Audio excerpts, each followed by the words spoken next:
Place maintenant à la chronique culture de 64 minutes. C'est avec Dominique Chimbakala qui va nous rejoindre et elle nous emmène ce soir à Hong Kong qui s'ouvre, 43e édition, et il est question de cinéma français. Approche-toi, bébé, approche-toi. Accroche-moi des baisers, accroche-moi. Accro à ta bouche, je suis croque de toi. Ça fait boum, je craque quand tu me dis tout. Pas que c'est si tout. Oh là là, c'est si tout, tout, tout, tout, tout, tout. C'est si doux. Oh là là, c'est si tout, tout, tout, tout, tout, tout. Allez, danse, danse, danse autour de moi. Bonsoir Dominique. Bonsoir le Mohamed. Festival du film français de Hong Kong, c'est parti depuis hier et donc on a vu notamment Qu'est-ce qu'on a fait au bon Dieu. Oui, voilà, c'était le film qui faisait l'ouverture. C'est la comédie de l'année en France, plus d'1 million de spectateurs. C'est l'histoire d'un couple pas franchement ouvert à la diversité, dont les 4 filles épousent successivement Mohamed, un juif, un maghrébin, un chinois et même un noir. Alors, c'est un film aussi surprenant cela puisse disparaître, qui a beaucoup plu aux distributeurs de Hong Kong.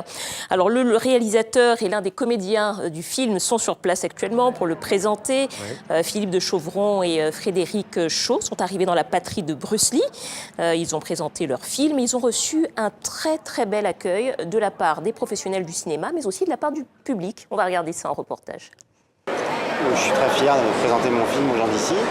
Et puis aussi, il y a une grosse communauté française, européenne. Donc, je pense que le film va intéresser plein de gens à Hong Kong.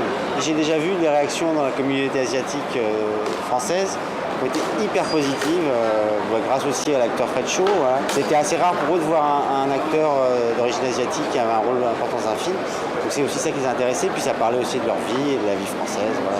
Les gens n'aiment pas trop les comédies à message, moi non plus. Donc le meilleur moyen de faire passer ce message, c'est de les faire rire, je pense. Et comment s'appelle l'heureux élu?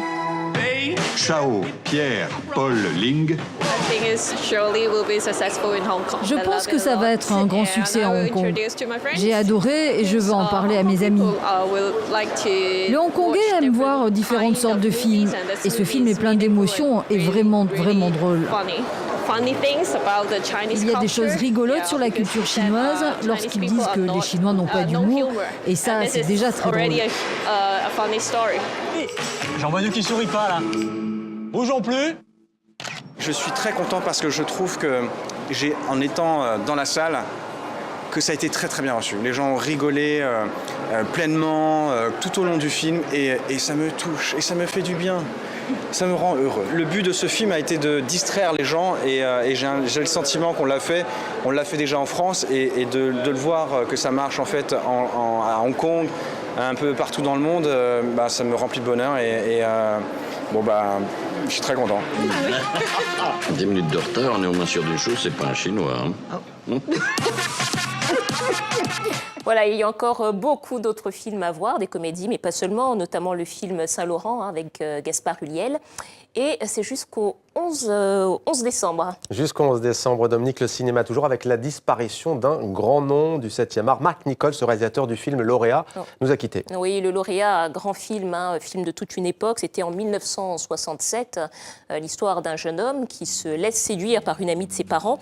Film grâce auquel Mike Nichols avait obtenu un Oscar. Film aussi grâce auquel Dustin Hoffman est devenu une célébrité du cinéma. Et puis, film avec une chanson inoubliable, Mrs. Robinson de Simon et Garfunkel. On va écouter un petit extrait.